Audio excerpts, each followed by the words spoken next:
templo muy bello. Bueno, parece que duró como 60 años su construcción, no estaba terminado todavía cuando el Señor andaba por ahí. Y alguien quiso impresionar al Señor como algunos de nosotros lo hacemos, haciendo cosas. Y quiso como decirle, mira qué hermoso es este templo, qué grande y maravilloso. Herodes lo había hecho con el propósito de que los judíos no se les sublevaran. Y al que querían adorar a un Dios, pues Él les hizo el templo para calmarlos y no se les revolucionaran. Porque debemos de entender que estamos en la época de las conquistas y seguimos en la época de las conquistas. Toda la gente trata de conquistar, los imperios tratan de conquistar. Estados Unidos es un imperio, Rusia fue un imperio, Venezuela, tercermundista, quiere ser un imperio, pero da más lástima que ser un imperio. Y todas las personas quieren aprovecharse y conquistar y ser imperios. Y cuando mi Señor vino también a poner un reino, pero a Él le pertenecía, ¿no? Pero luego todos han querido quitar ese reino y hasta el diablo mismo fundar un imperio.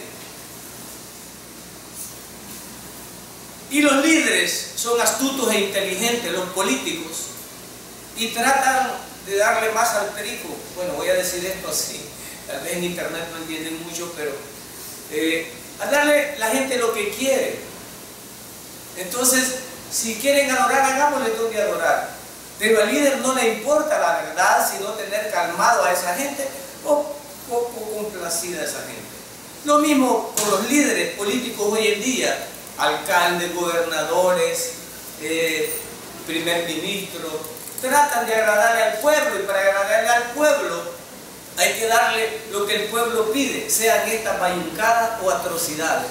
Si quieren casarse hombre con hombre, aprobémosles eso para que estén felices. Si quieren casar mujer con mujer, aprobémosle eso. Que no hay que maltratar, y empiezan a aprobar un montón de cosas sin importar que vayan en contra de los principios de Dios. Los judíos andaban en su rollo, el imperio romano estaba en su rollo, y Marcos nos está contando en el capítulo 13, Marcos, que es una de las personas muy pocas para hablar y dice las cosas secamente, vamos a intentar interpretar un poco lo que él dice. Entonces en el capítulo 13 de Marcos, y habiendo iniciado ya este capítulo 13, el que me antecedió empezó a decir las cosas del fin.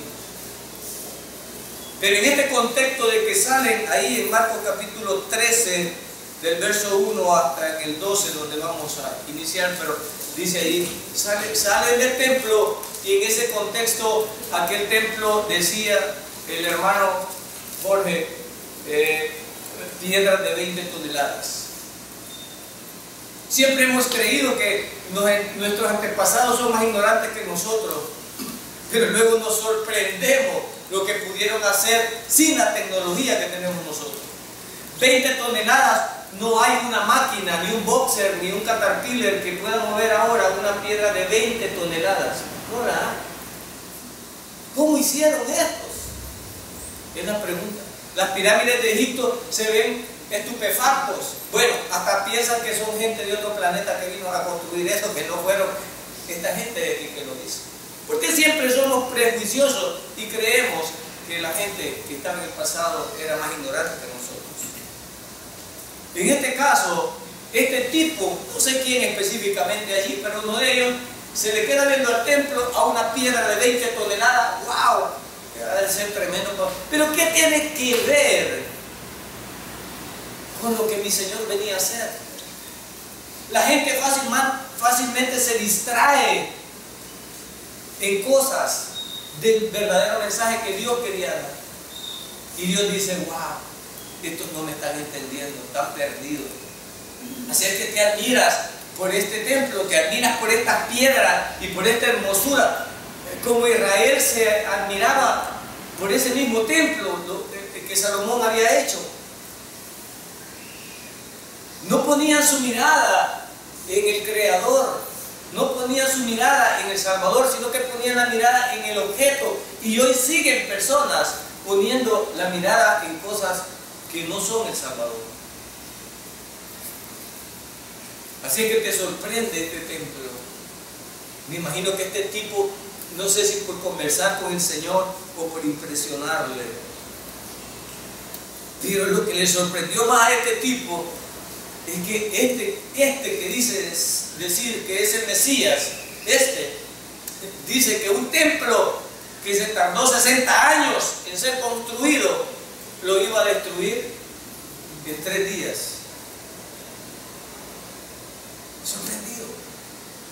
Entonces, hoy que oía los cantos de los hermanos que hoy estaban bien cariñositos cantándole al Señor, no sé qué pasaba, pero hoy estaban bien emocionados. Qué bueno, ojalá que el miércoles esté así también emocionado. Esto y no pase solo ahora. Y oía estos cantos y le ponía atención. ¿Por qué eligieron esos cantos? Había uno que las hermanas enfatizaban que no hay que ver, que fe, que creer no es ver. Enfatizaban eso. Y en el canto hablaban de que usted puede ser destrozado, enfermo y todo, pero que usted va a creer y se va a mantener. Gloria a Dios. Ahora, lo creemos. Lo creemos. Este tipo estaba creyendo lo que el Señor le estaba diciendo. Este no le creyó. Este mortal que estoy viendo dice que en 3 días va a destruir algo. Y quizás lo miraba a él, ¿no? Yo no puedo decir cómo era mi Señor. Algunos dicen que era bellísimo. No lo sé. No tengo idea. Pero por la estampa de un judío, puedo decir que se parecía a nosotros, porque nosotros tenemos un símil con ellos. Entonces, un israelita, puedo imaginármelo. Pero lo sorprendente era que ese hombre, ¿cómo podía votar eso? Pues, los que son constructores, los arquitectos que tenemos aquí, los albañiles y los maestros de obra, podrán ver si un hombre sin herramientas pueda botar algo. Y máximo estamos hablando de una piedra de 20 toneladas, no una es la que ponemos como ejemplo, pero eso era más. Pero el Señor, ¿por qué no alabó el templo? ¿Por qué no alabó el templo del Señor? No lo alabó, no le dijo, ¡wow! ¿Qué templo me han hecho? Porque él venía de allí, ¿o no venía de allí? Venía de allí de adorar, pero venía de adorar al Creador, no lo creado. Y ese es el problema de nosotros, que perdemos la visión. Yo quiero que te fijes muy bien. Mi Señor no criticaba el templo en el sentido que no sirviera, porque Él venía de adorar de ahí. Él venía saliendo de ahí, pero dándole importancia a quien debería de darle importancia. Ahora te pregunto, hermano, ¿tú le estás dando importancia y sabes a lo que vienes aquí? ¿Sabes a lo que vienes aquí? Esa es la pregunta. Ayer hablábamos. Venimos a adorar, no debes de perder ese punto de vista. Unos pueden venir hoy a encontrar salvación, otros a adorar. Pero en la adoración, hablábamos, hay 3 formas mínimas de adorar al Señor. El Señor quiere ser adorado, y cuando nosotros venimos y fuimos salvos para adorar al Señor y para hacer su voluntad. Y una forma de adorar es a través de los cantos. Ahora fue adorado el Señor a través de los cantos. Dios está en la alabanza de su pueblo, y a Dios le gusta que le alaben. Y las hermanas que tienen el don y lo pueden hacer, gloria a Dios, que lo pongan por obra. Pero también podemos adorarle. Bueno, pero esa adoración que tú hiciste, Jesús salía del templo, no es el templo lo importante, sino lo que hacemos en el templo. Las hermanas le cantaron al Señor, te regocijaste tú, adoraste tú a través de las alabanzas, te identificaste, no lo sé, tú sabrás. Tal vez tú no dijiste que ibas a adorar a través de eso. Pero también podemos adorar al Señor a través de las ofrendas. Yo voy a adorar al Señor a través de las ofrendas. Tú vas a adorar, hermano, sí. Okay, vamos a adorar. ¿Y cuánto vas a adorar? Una cora. ¿Cómo adoras al Señor? Vienes poderoso, ¿no? Con una cora vienes. O sea, lo que te bendijo el Señor, que te prestó vida en este mundo, que casi es el infierno ya, que a uno lo matan por nada, y Él te salvó toda la semana, una cura vale eso. ni una recarga, creo que, no sé si para hacer con una cora. Una cora, tú vas a adorar con una cora, hermano, con eso venís aquí. No te dio de comer 3 veces cada día, por 7, a las 7, por 21 tiempos de comida, y a veces algunos se bajaron, otros más. Una cora vale eso, hermano. Con eso venís a adorar, así te han enseñado a adorar. Estás agradecido porque te salvó la vida durante la semana, te ha permitido terminar y comenzar esta, y lo vas a adorar con una cora. Bueno, si eso es lo que el Señor te bendijo, gloria a Dios. Algunos van a adorar vamos a adorar a través de las ofrendas. Otros vamos a adorar también a través de la obediencia, de escuchar al Señor y obedecerle. Pero los judíos estaban orgullosos de su templo y no de su Salvador. Andaban con el Salvador y queriendo que el Salvador se fijara en las tierras del templo. Se fijara en las tierras del templo. Y dijo algo extraordinario e increíble para ellos. Increíble para ellos. Pero lamentablemente sucedió. Sucedió, y no solo una vez, y sucedió. Aunque el Señor estaba hablando de 2 cosas en ese momento. ¿Cuál era el templo que iba? Bueno, en otra parte se le añade, yo creo que no solo lo iba a destruir, sino que lo iba a edificar también. Pero en 3 días. Y iba a ser reconstruido también. ¿Pero de qué estaba hablando el Señor? Estaba hablando de su muerte también. Estaba hablando de que nuestro cuerpo es un templo del Espíritu Santo. Y Él estaba hablando que lo iban a matar a la esencia de la adoración que era Él. También estaba hablando de eso. Pero también estaba hablando históricamente. Es decir, iba a suceder ese hecho. Pero no alcanzaban a discernir ellos ese evento que iba a ser ahí. Y dice en el verso que nos quedamos, verso 11: pero cuando os trajeren para entregaros, no os preocupéis por lo que habéis de decir, ni lo penséis, sino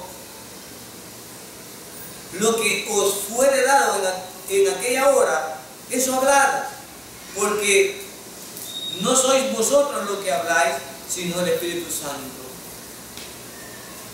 El Señor estaba hablando de ese tiempo o del tiempo futuro. Esto es algo escatológico, algo profético y algo histórico. Los que vienen al seminario estamos viendo que estudiamos lo histórico, estudiamos lo teológico, pero aquí también había un punto escatológico. Ahora, el Señor empezó a hablar de los últimos tiempos. Pero también entrelazado con los últimos tiempos estaban los tiempos vigentes donde Él estaba. Todo era futuro lo que iba a suceder, independientemente un futuro inmediato y un futuro más lejano. Pero iba a suceder todas estas cosas. Ese templo fue destruido. Pero cuando este verso está diciendo esto, el Señor, hermanos, entonces no estudiemos la palabra de Dios, porque al fin y al cabo, cuando salgamos a la calle y alguien nos pregunta, el Espíritu Santo nos va a revelar palabra de Dios. ¿Es eso lo que está diciendo el Señor? No, no es eso lo que está diciendo. Ni era para ese momento. Era en el momento futuro. Será en el momento en donde ya no va a haber ni cristianos aquí, sino que van a estar los escogidos, van a estar los 144,000. Va a ser otro periodo al final. En ese tiempo. Está hablando de eso. Que la iglesia va a ser perseguida. No estamos hablando de una persecución de porque me cae mal, sino una persecución física para matar a los creyentes. Estamos hablando de eso. La iglesia siempre sigue perseguida en algunos países, pero mínimamente. Pero no es eso lo que está hablando. Entonces el Señor estaba profetizando de lo que iba a suceder. Pero para que se interesaran en lo que iba a suceder, no. No era ese el propósito que el Señor llevaba al decirle eso. Pero estaba diciendo que la iglesia iba a ser perseguida, algo que debemos de aprender, que en el futuro va a ocurrir. No debemos de sorprendernos. El Señor lo estaba diciendo. Porque los judíos iban a ser perseguidos, sí. Los judíos iban a ser muertos en manos de sus conquistadores, sí. Entonces era interesante que el Señor les dijera esto, porque si Él les decía que Él era su Salvador y de pronto los empezaban a matar, entonces ¿de qué nos va a salvar este? Era una pregunta legítima. Pero Él les estaba profetizando los eventos, en qué momento y cómo iban a suceder las cosas para que ellos lo entendieran. Esa era la forma en que estaba hablando él. Entonces mi Señor les dice, ¿saben que este templo va a ser destruido? A lo más que lo terminen, porque tardó 40 años después de que Cristo estaba hablando esto, tenía como 33 mi Señor, y 40 años más después Herodes estaba terminando este templo, y en el año 70 de esa época, ese templo fue destruido. O sea, terminándolo y destruyéndolo. Terminándolo y destruyéndolo. El templo no era la primera vez que iba a ser destruido, pero estaba cumpliéndose lo que el Señor había dicho en el año 70, 40 años después de esta conversación. Pero el Señor ya lo había dicho, sí. ¿Y qué hacía esto? Confirmar que Él era el Hijo de Dios. Confirmar que Él sabía lo que iba a suceder. Entonces las personas que no se perciben y no conciben la verdad a través del cumplimiento de las profecías, tendrían que ser necios para no creer en el Señor. Y el Señor lo estaba diciendo. Entonces esto reafirmaba. Es más, los que escucharon esto 40 años después estuvieron vivos viendo cumplir esta profecía que el Señor había hecho. Posiblemente no le dieron sentido cuando el Señor murió a sus 33 años. Pero después de 40 años y ven que se cumple lo que Él dijo, que iban a botar todas esas piedras y que no iba a quedar piedra sobre piedra, ya no había duda para los que lo habían escuchado. Era una confirmación en eso. Verso 10. Y es necesario que el Evangelio sea predicado ante todas las naciones. Para que el Evangelio sea predicado ante todas las naciones, tuvo que haber una persecución, porque nadie quiso salir a predicar el Evangelio por voluntad propia. Entonces tuvo que haber una persecución del pueblo de Israel, de los judíos, y al haber la persecución de estos creyentes, iban regando el Evangelio por las naciones donde iban ellos huyendo. Entonces iban extendiendo el Evangelio. Pero ¿qué sucede en la congregación hoy en día también? ¿Cuántos estamos expandiendo el Evangelio? ¿Cuántos estamos cómodos los domingos y no nos comprometemos a nada? ¿Cuántos estamos cumpliendo la misión que Dios nos dio de predicar a toda criatura? Ah, no, si para predicar para están ustedes. No dijo que era para los líderes y para los pastores. Era la iglesia, la misión de la iglesia era predicar a toda criatura. Y el mensaje más importante de esta mañana es ese. No que sepamos como Walter Mercado, no que sepamos como este profeta que impacta a toda la gente, Nostradamus. Y ya les dije que Nostradamus lo que hizo fue estudiar la Biblia, analizar un poco las profecías y ponerlas más humanas. Pero esto ha sorprendido al mundo.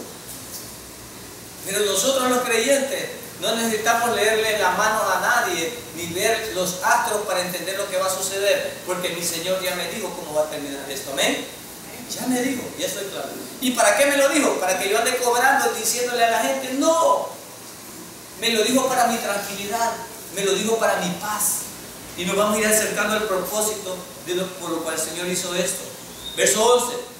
Pero cuando trajeren para entregaros, no os preocupéis, dice ahí, de lo que tendríamos que decir, porque el Espíritu Santo lo iba a hacer. Verso 12. Verso 12. Y el hermano entregará a la muerte al hermano y el padre al hijo, y se levantarán los hijos contra los padres y los matarán. Yo no hubiera creído esto. Yo cuando estaba pequeño, hermano, y venía a esta iglesia, bueno, cuando empecé a estudiar la Biblia, yo siempre fui curioso. Y había partes de la Biblia que a mí me parecían inconcebibles. Es más, se lo puedo decir con toda libertad, creía que eran hasta ridículas y que no iban a pasar. Pero no pasaron muchos años cuando ahora me puedo dar cuenta, hermanos, que se me paran hasta los pelos de cómo tan literalmente se está cumpliendo la palabra. Ahora, ¿ustedes podrían creer que un padre podría volver contra su hijo? ¿O un hijo contra su padre? ¿Quién pudo haber creído eso? Pero hoy en día hay hijos que matan a los padres y padres que matan a los hijos. Hay gente que se meten a unas organizaciones y ahí les dicen que tienen que ir a matar a la mamá, la van a matar. No importa a quién le digan, contar que van y lo hacen. Increíble. Pero mi Señor estaba diciendo que en esos tiempos que no son los tiempos, ya tampoco voy a alarmarlo. Wow, no, tampoco. Pero sí yo ya puedo creer. Y le pido perdón a mi Señor por mi ignorancia de creer que la Biblia era exagerada en cuanto a las cosas. Pero sí. Ahora nuestros hijos, hay algunos que por un iPhone nos pueden entregar. Hay unos que ya desprecian a sus padres por Chepetrón, por el marido, ya no desprecian. Se vuelven loquitas y desprecian a sus progenitores, ¿no es cierto?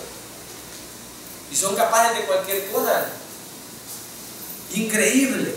Pero yo cuando leía esto me parecía espeluznante, porque nuestros hijos tan lindos, uno cuando los mira pequeños y los va criando aquellos monstruitos. ¿Verdad? Y cuando oía eso, veía cuervos y te sacarán. Parece mentira.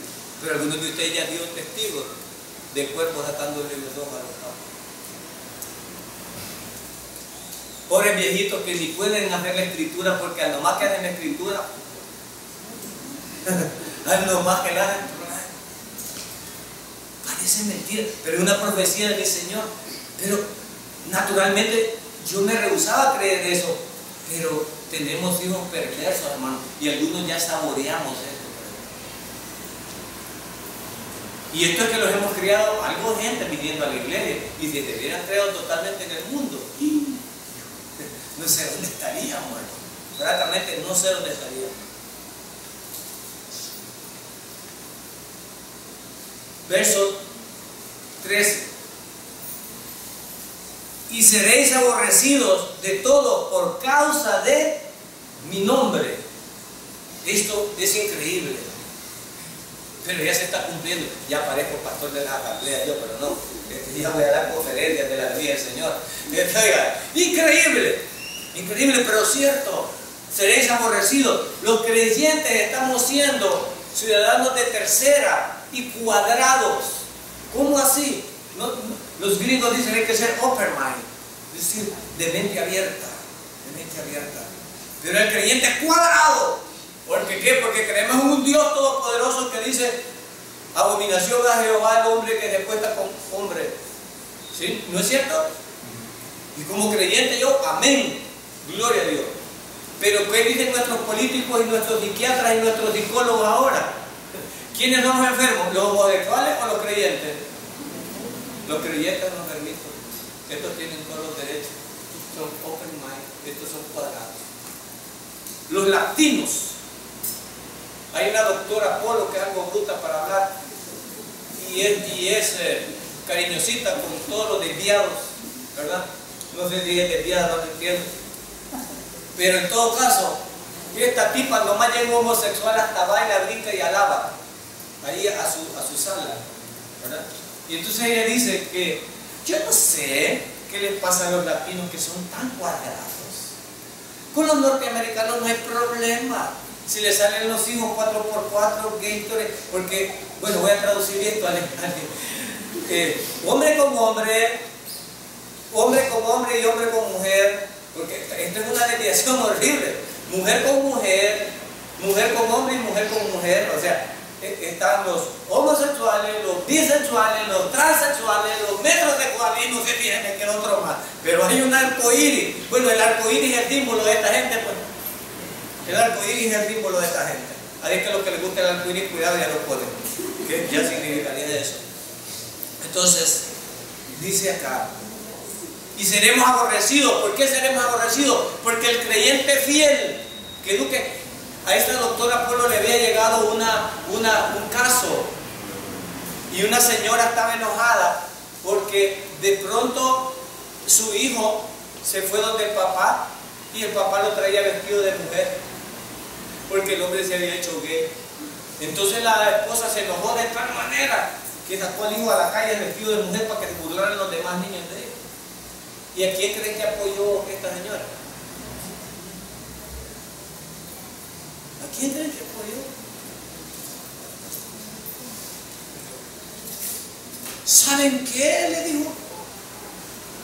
Va a ser sano. Y ahora en adelante, él no solo se lo darás un día, se lo darás una semana. Y en esa semana él podrá vestirse de lo que quiera de niña allá.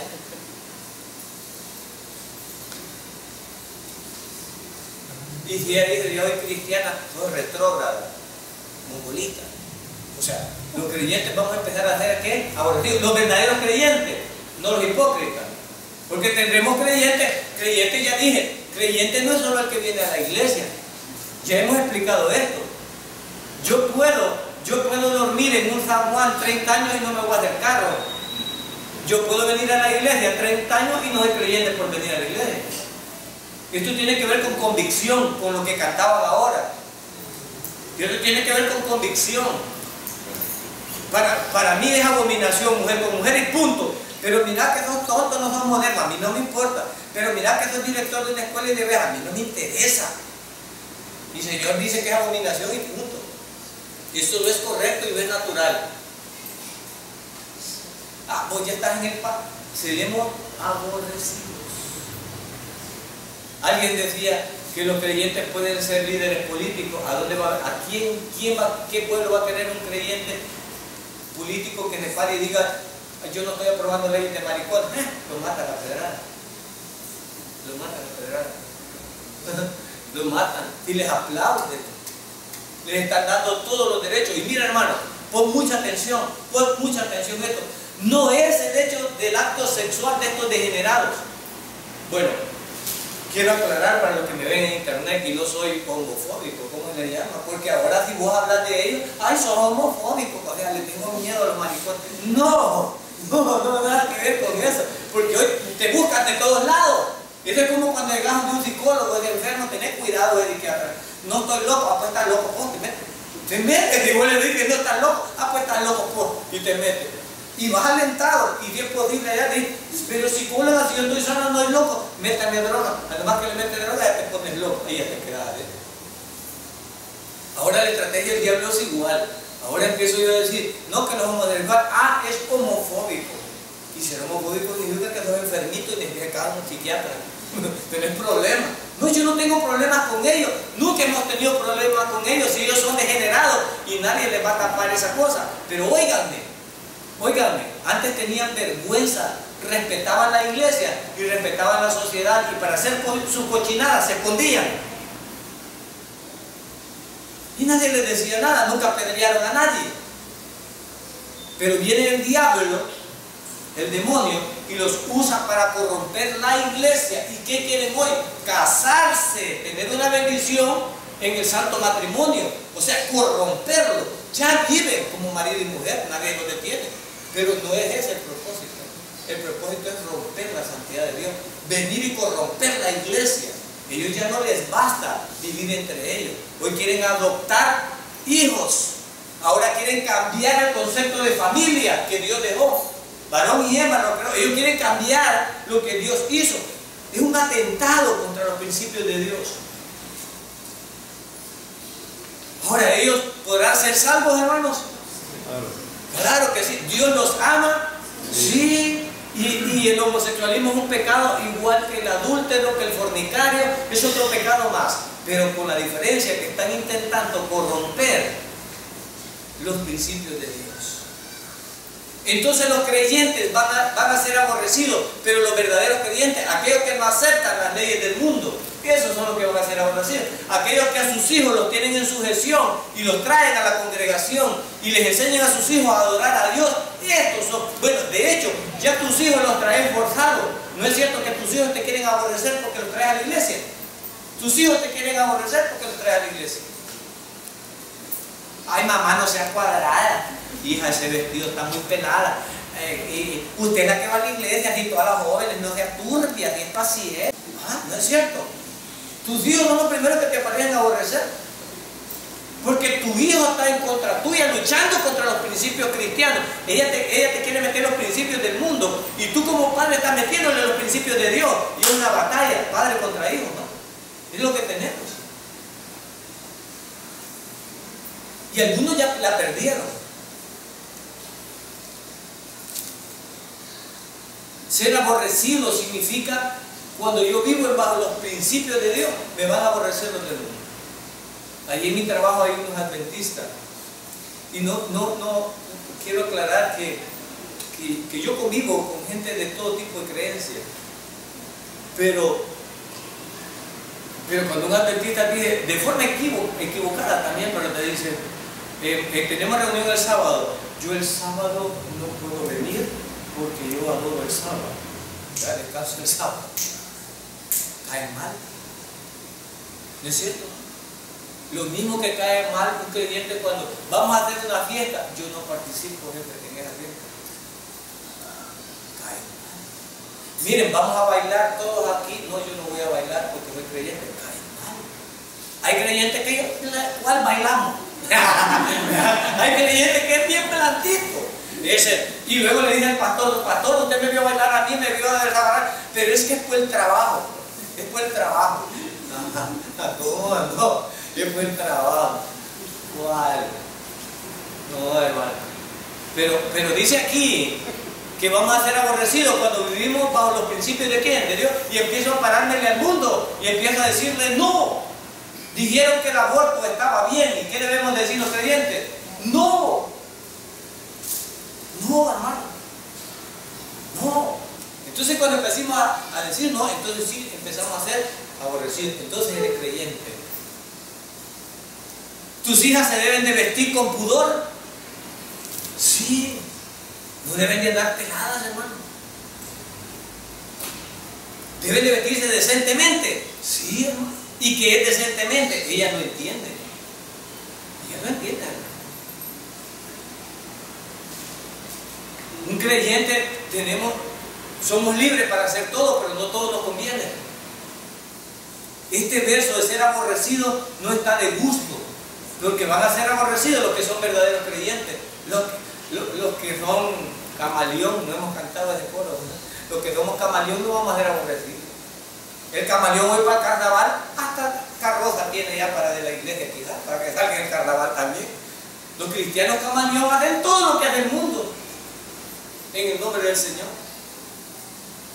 Y en esta iglesia de la gracia, ¿enseñamos eso? No, si alguien dice eso es mentira, no hemos enseñado eso.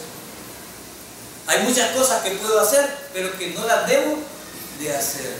Todo me es lícito, pero no todo me conviene, no todo me conviene. Seré aborrecido por causa de mi nombre. Y cuando digo por causa, cuando sos aborrecido porque caes mal, porque sos turbio es otra cosa.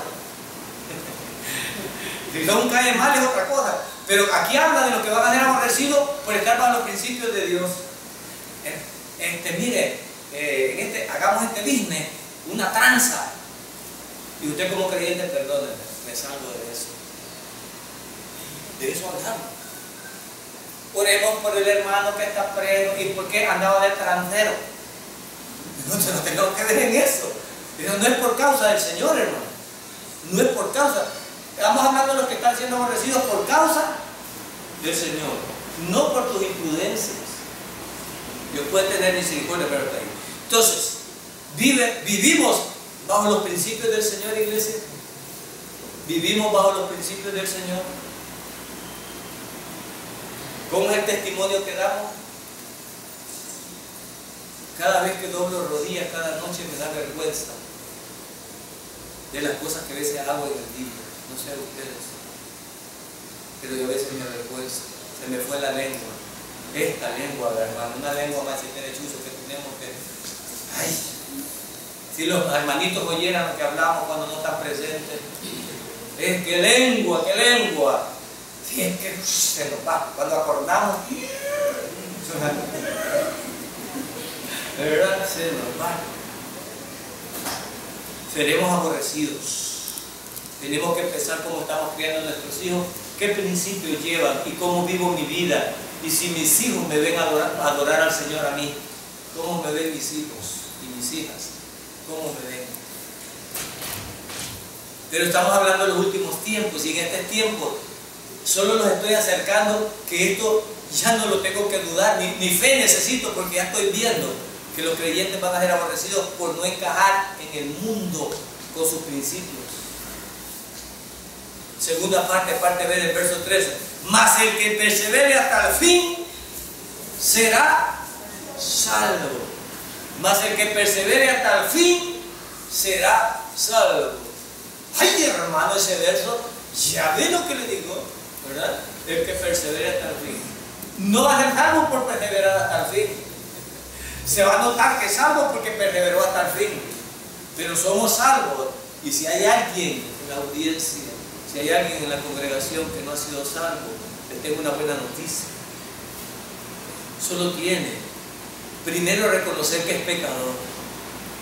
Segundo, que hay un Salvador que nos ama tanto, que dio a su Hijo para salvarnos.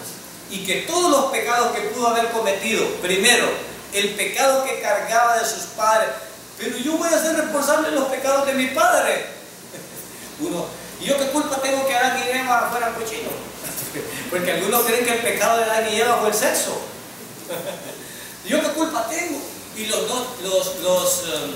santos de los últimos días, ¿cómo se llaman estos? Mormones. Los mormones dicen, si nuestra madre Eva y nuestro padre Adán nos enseñó lo rico de la vida, que era el sexo.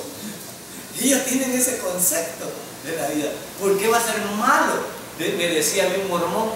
Ahora, de hecho, Adán y Eva cayeron en pecado y ese pecado contaminó la raza humana. Así como por un hombre entró la corrupción, por un hombre también va a salir la corrupción. Y los que están hoy aquí y quieren ser limpios de ese pecado, del pecado original, más todos los pecados que hemos cometido desde que nacimos, hasta, bueno, yo 54 añitos tengo apenas, ¿verdad? 54 añitos estoy. Yo no sé por qué dimos añitos cuando queremos que se diga chiquito, pero bueno, son 54 añitos que tengo ya.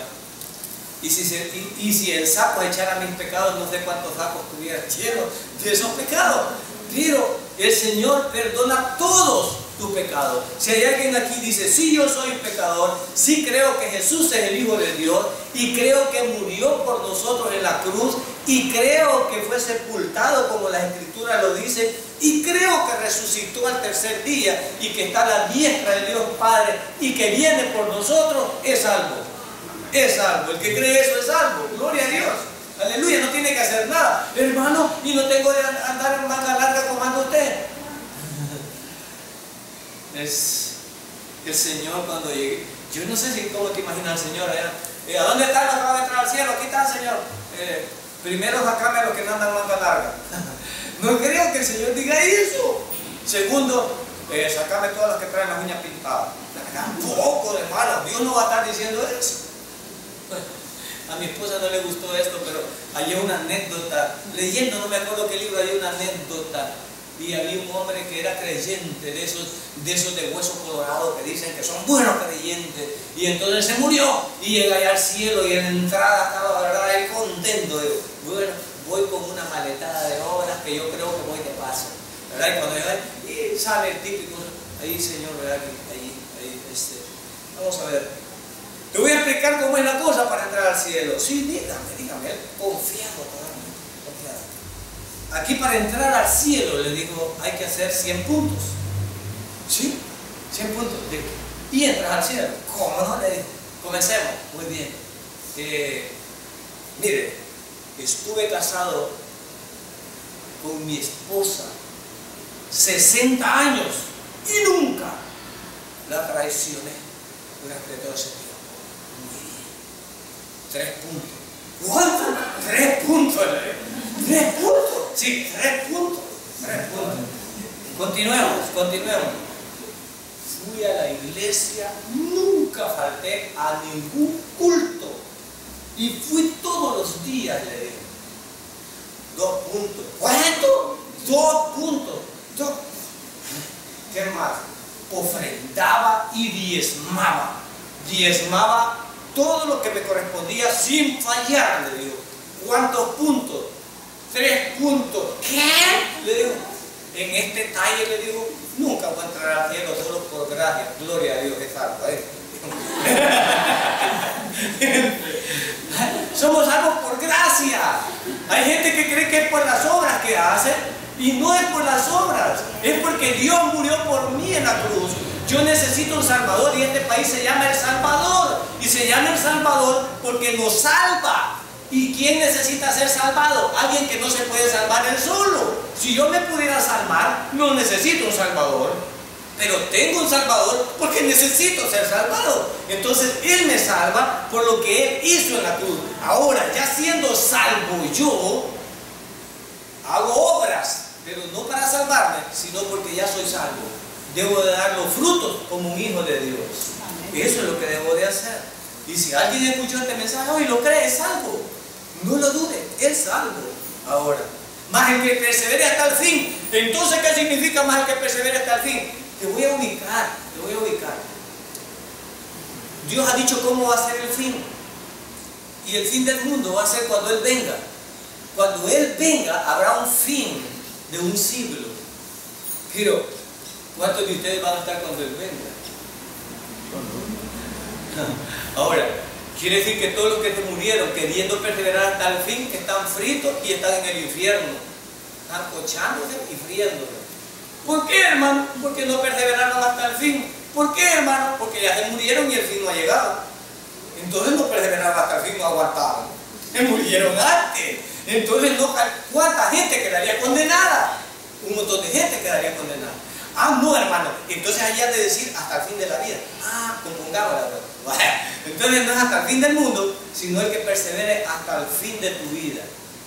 Okay. Entonces cuando yo pienso que es hasta el fin de mi vida, ¿quién de nosotros está seguro si va a tener chance de que Dios lo haya confesado? ¿Quién es el que está pensando que va a tener chance de que lo haya confesado? Y por eso la gente vive con una pena bien grande. Hermano, y si salgo de la sala a la cocina y allí me pega un paro al corazón y me dije, Señor, perdóname, me condené. No, hermano, no. Este perseverar hasta el fin significa en la época que Cristo vaya a venir y nosotros ya no estemos aquí, porque nosotros no vamos a estar hasta el fin, porque nosotros seremos arrebatados en un abrir y cerrar de ojos. Nosotros estamos esperando el rapto de la iglesia, y que es la primera parte o la antesala de la segunda venida. La segunda venida es cuando Cristo venga después de 7 años de una tribulación aquí. Entonces viene la segunda venida. Entonces, por lo tanto, no aplica a nosotros esto. Y les estaba hablando de cómo iba a ser el fin. Pero hermano, pero ellos fueron perseguidos en ese momento, y Antíoco Epífanes también los mató y también destruyó. Sí, lo hizo. Era una profecía que estaba cumpliendo ahí y iba a estar en el futuro, de cumplimiento inmediato y posterior también. Entonces, perseverar hasta el fin no significa que yo no falle nunca, porque hay alguno aquí que no ha fallado.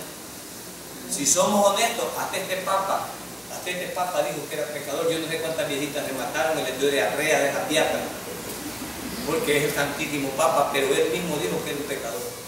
La iglesia está siendo honesta y dijo, yo soy un pecador. No sé cuántas le dio diarrea, porque el santo Papa no les agarra, y si uno les decía algo de él, les daba duro. Así que ahora no sé si cuántas, ¿verdad?, tuvieron problemas con él, pero el hombre dijo, pero este es el día, y lo voy a disfrutar y le voy a adorar. Así debemos de vivir cada creyente. Entonces él estaba hablando del futuro, no para que se preocuparan, sino para que vivieran en paz. Ahora quiero terminar diciéndote esto: que tus hijos aprendan el Evangelio. Ayer estábamos diciendo que mis hijos sepan ser salvos, que mis hijos sepan el Evangelio, es garantizar que mis nietos van a ser salvos. Y por eso dice la Biblia, de generación en generación. Si mis hijos aprenden y mis hijos le enseñan a sus hijos, mis nietos y mis bisnietos serán salvos, porque nosotros aseguraremos eso. No dejes de batallar, hermano, con tus hijos. No dejes que en este mundo, así como está ahora, como dijo Pablo, para mí el vivir es Cristo y el morir es ganancia. Si un hijo de nosotros muere joven, no se ha perdido nada si va salvo en el Señor. Amén. Pero si no va salvo, sí se ha perdido mucho. No podremos salvar a nuestros hijos físicamente. Ningún padre es competente y capaz de proteger a su hijo para que nada le pase en el mundo. No lo somos. Pero sí somos capaces de declararles el Evangelio para poder salvar su alma y su espíritu. Y aunque los perdamos físicamente y nos duela, pero tendremos el consuelo y la paz que esperemos en el Señor. Amén. Y esa debe de ser nuestra divisa. Oremos. Poderoso Señor, gracias por tu amor.